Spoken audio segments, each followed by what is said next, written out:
Hello and welcome. This is Self Care or Soul Care. I'm Robyn Haston. I'm with Sweet Lotus Holistic Health. I'm happy to be here with you today. This is going to be a short little class about, what it really means to take good care of yourself at a deep, soul nourishing level. It seems like wherever we go these days, we are bombarded with this idea of self care, and we can package anything out there and call it self care. You see it with this idea of like sort of moms and their wine. This is kind of a big thing out there lately. Mama needs her wine. Self care, hashtag self care. Um, and really, is that deeply nourishing? I have to wonder. I know that at the beginning of the COVID-19 pandemic, I was right there with you, you know, starting to kind of drink more than maybe felt good to me. And I realized pretty quickly that that was not sustainable for me. And I started to really look at what is it that I actually need? What is deeply nourishing to me? And that's where this was sort of born from, although it took quite a while to actually sort of come out into the world. Um, so I kind of narrowed it down and made it into some areas or steps. I don't think that we have to do certain things in certain steps or be regimented, but this is kind of the themes that came out for me as I started to think about, like, what does soul care feel like to me? How do I tell the difference between self care and soul care? One of the big ones that I've noticed is self care tends to be like, oh, I better snap a selfie of this and share this, whereas soul care, it's I'm so internally blissful that I don't need anybody else to know about it. It is just all about my experience, my inner self, glowing and shining and feeling that deep nourishment, right? That sense of alignment. And so, where does that really come from? So, deep pleasure is said to invigorate our life force energy. In yoga and Vedic um, philosophy, we call this prana. Prana is the word for life force energy. In the Chinese medicine side, they call it qi.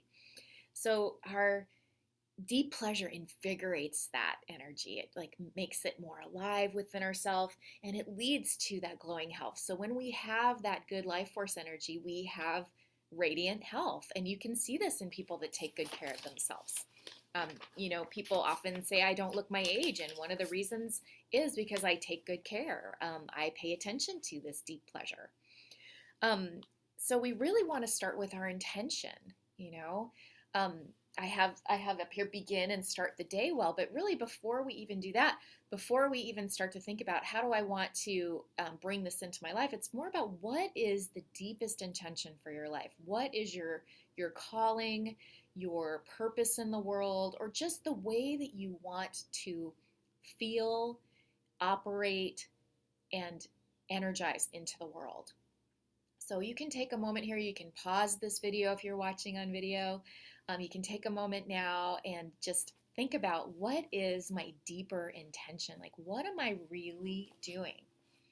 And this is going to guide us in everything that we do, but especially as we start to work into soul care. So, put the cupcake down, put the wine down, get get a piece of paper, get a pen, get quiet in yourself, center for a moment, take some deep breaths, and really expand into what feels good for you. So, now that you've taken a moment and maybe you have a sense of intention, we're going to begin to align with that intention and begin to design our lives. So, beginning at the beginning, how do you start your day with intention? How do you do this? We are just aligning each step of our day. We open the eyes, we pause for a moment. Maybe it involves waking up a little bit earlier to kind of get that freshness of the early morning time. Maybe it involves getting a little extra rest if you haven't been sleeping well. Maybe that involves hydration, awakening your sense organs one at a time, opening the eyes and getting a sense of the light in the room, listening to the sounds. This morning when I woke up, I took a moment and just paused before I sort of rolled over and got up and got moving with my day. And I paused and I just listened to the birds. I live near the ocean, so I could hear the seagulls flying over, and then I could hear some little, sort of little finches and things in the bushes outside kind of chirping. And it was just a sweet moment to remind me like we're surrounded by nature. We are part of the natural world. How do I fit into that? How do I want to invite that into my day? And just breathing in that sound, letting it come into myself and awaken the ears, and then the eyes awakening slowly to the light, going in and, brushing the teeth or scraping the tongue, whatever you do to kind of awaken through the mouth. Maybe it's just rinsing out with water.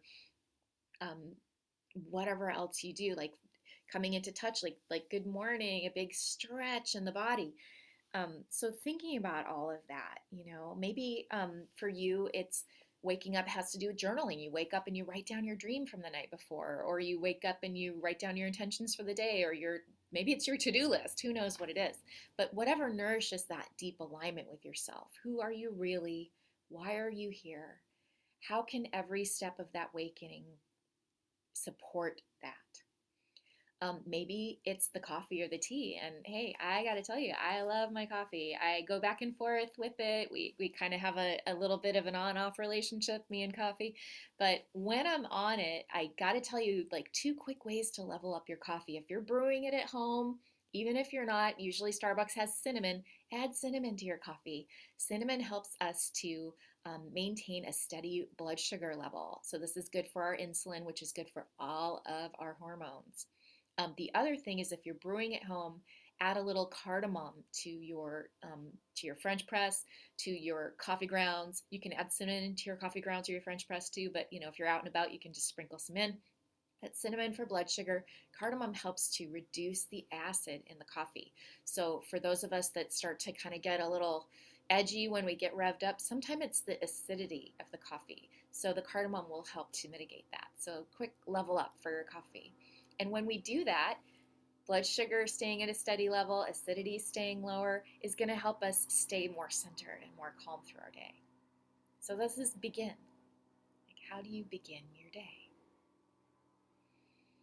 Now, as you move into the day, the next layer for me is receive. What do you bring in? What do you bring into the body? What do you bring into the mind? And what do you truly, what starts to go from there into the soul? In yoga, we say there are 5 layers to ourselves. What do we take in on all of those layers? And so taking a moment to think about, what do I receive through the day? What do I invite in? What do I eat? What do I drink? Do I breathe in deeply? Do I breathe in good air, or am I working, do I live in a place that has high pollution? Do I live in a place that has very dusty, or do I work in a place that's dusty? What do I watch? What do I watch on my phone? Do I look at YouTube videos? Do I watch television or movies? What kind of media, right? What do I listen to? Is it music? Is it podcasts? Is it something that really feeds my truth? What do I read? So thinking about all these things, like finding the things that really support you. And as simple as, changing a podcast from something like maybe a celebrity podcast to something like, I just discovered this really great podcast that I love called The Lifestylist. And maybe some of you already know this, but he's a great podcaster and he has a lot to say about healthy living. And just changing over from maybe something else that was a little bit more like, oh, celebrity driven or famous people talking about being famous, to something more in line with, like, this is how you live a healthy lifestyle. Here's some ideas that are outside the box. Just making those little changes becomes soul care. So self-care is sort of like, ooh, I listened to, Busy Phillips' podcast, and I learned a little bit about her life. Whereas I listen to The Lifestylist and I go, oh, wow, this is how I can level up my life. And not to say that she doesn't have important things to say or that she's not wonderful, but it has a different frequency, and you can feel that in yourself. So beginning in ways that are meaningful to you, keeping going with that alignment. And when you become centered and you find that soul energy, what aligns with that and what doesn't, you get a sense of that. So as we receive, what foods align with that? Maybe I've got a little sweet craving, which I have a sweet tooth, I'm going to admit it. But rather than reaching for that cookie, especially those processed cookies like Chips Ahoy, something like that, you want to eat it, you go to bite into it, and it kind of just disintegrates in your mouth. You get a sense of sweet, but you don't really feel satisfied, right? And this is the idea behind them, right? They want you to eat more and more and more and more because you're never really satisfied. Well, how about if I go into my refrigerator and I pull out like a nice little date? Now I know that's going to be sweet. I eat this, I get the fiber that's in the date, I get the minerals that are in the date, and I get the sweet taste. And as I chew it, it has like this deep chewiness that's very satisfying. And so, I take this in and it has actual health benefits. It still has the sweet taste and it goes deeper into my tissues. It's more nourishing on all levels. And so it's a small change. Maybe you don't like dates, maybe it's something else for you. Maybe instead of sugar, it's honey. Maybe instead of, you know, apples, it's oranges. Whatever it is for you, just thinking about like, how can I take this to a better level? How can I find deeper meaning and nourishment? And I feel like making those changes from just processed food to more whole food is a great start if you can. So thinking about those things. And then moving into expansion. What How do you want to express your soul? What does it mean to express your soul? So thinking about like when we talk about, different ways that we talk about self-care, one of the self-care things is like, well, I'm going to journal or I'm going to, play music or, whatever it is. And again, so thinking about, okay, how do I want to express that in a way that is deep on the soul level? Um, Sharing your gifts. And when I say sharing, I don't mean you have to gather an audience. I don't mean you have to record yourself on YouTube or do a Facebook Live and show yourself singing to the world. It's just a matter of putting it out of yourself into your immediate surrounding. Like, this is enough of sharing for some of us. That is a great amount of expansion for some of us. Some people are used to singing in public and they want to do more and more, and that's great. Like maybe your expansion is instead of doing one singing engagement a month, you do 3 or 4, and that's your soul feeding, and there's your soul care. It is all so relative. And so again, come back to your alignment, come back to your center, your intention for your life. What wants to be birthed out of that? What wants to express itself, even just to that space in front of you or just around you? And thinking about that. Maybe it is journaling. Maybe it's writing something, a little story, a poem, a little, a note to somebody that you love, including yourself. Most importantly, yourself. Um, Maybe you want to do some, meaningful social media. Like that might be your true expression. Again, doing it for its own sake, coming from deep within, rather than how many likes am I going to get. There's a difference there. And just noticing that difference in yourself. If you start to get attached to the amount of likes or the feedback or the comments or the, am I creating a hullabaloo with this post? Am I, rather than focusing on what you get back, this expansion is focusing on what you're putting out and letting whatever happens from that be. Maybe we reach out to friends. This is one way to expand, like, hey, we haven't seen each other in a while. We haven't talked in a bit, mom, like whatever it is. Our loved ones, and then how to be in the world, just walking around your neighborhood, just like saying hello to people. Like, this is a great way to let your soul shine. I mean, I do this in the neighborhood where I live all the time, and I notice the more I talk to people, the more people talk to me first. Like it's starting to radiate, and my community is now like very friendly, and we weren't like that before the pandemic. So it's actually really a sweet thing that has changed. And I want to think I've been part of it because I'm kind of the person that's always out walking. So people are always like, oh, you walk all the time. That's my part of my soul care. That's part of my expansion, is just body moving through space, right? So the next layer or level or idea is pause. Allow for rest. Allow for often, like rest often and rest deeply. And what does that feel like to you? Is resting, laying on the couch watching Netflix? Maybe. Depending on what you're watching, I would say. If that's all in alignment with soul's purpose and soul's truth, yes. For me, turning off the television usually allows for deeper rest. Going into a meditative space, um, maybe doing my sleep protocols, getting ready for sleep, because sleep is the best pause that we have, and we know that we need sleep. People cannot live without sleep.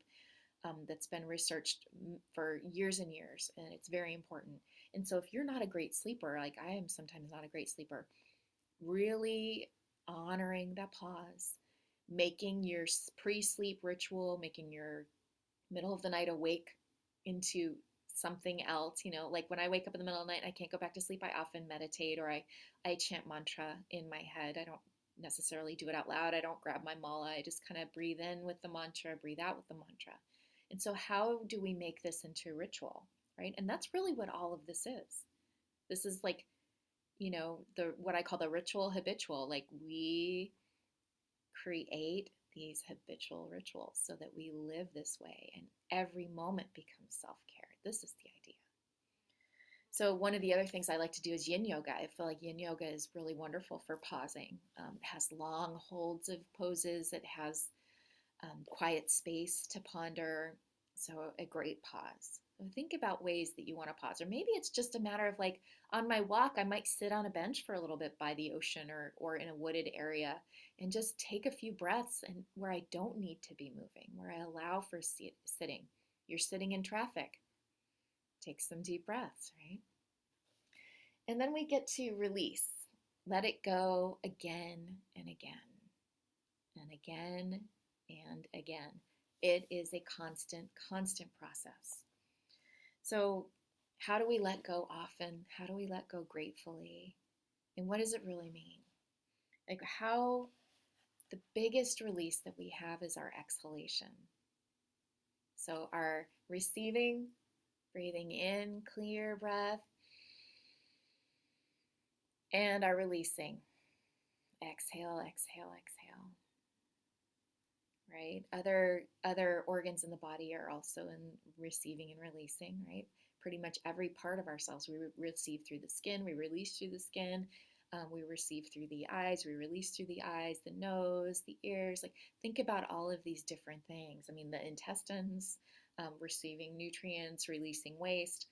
So think about all the ways that you release and come to a place that feels good in alignment with that soul. Again, what is your intention? In yoga, we call this the sankalpa, and the sankalpa is that life intention. This is like the greater purpose that we're here, not necessarily just, well, I'm just going to get through this next 20 minutes. I'm going to try not to get angry, or, whatever it might be for you, or little segment intentions. So we're breathing out fully, our big release, and we do this unconsciously. But what happens when we bring our breath conscious? We learn this in our yoga practices, is magic happens. So breathing out gratefully, breathing out fully, breathing out and releasing old habits, old people, old situations, old places, old feelings. And maybe one of your ways that you release is your journaling. Maybe one of your ways that you release is through your movement. Maybe, thinking about these are all intertwined together. That's not like step one, then you do step two, then you do step 3, 4, 5. That's not what this is about. This is just about different layers of ourselves, different ways to look at soul care. So again, come back to your sankalpa, your truth, your best alignment with who you really are. And if you're having a little bit of trouble discovering that, if you want to dive deeper into that, I invite you to reach out to me. I would love to coach you into this space and see if we can find your sankalpa, see if we can help with soul care for you. It's a wonderful practice. And then let every moment of your day align with that inner truth. And as you do that, you'll notice those things that you used to think were self-care might fall away, or they change shape and they morph into something closer to soul care.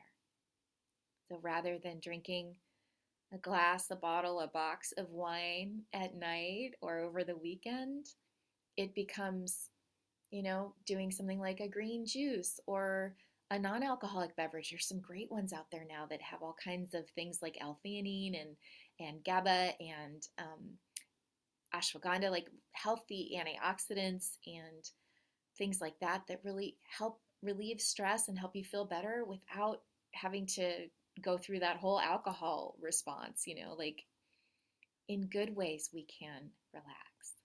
And so looking at that for yourself, investigating, I welcome you to take on this practice in any way that feels good to you.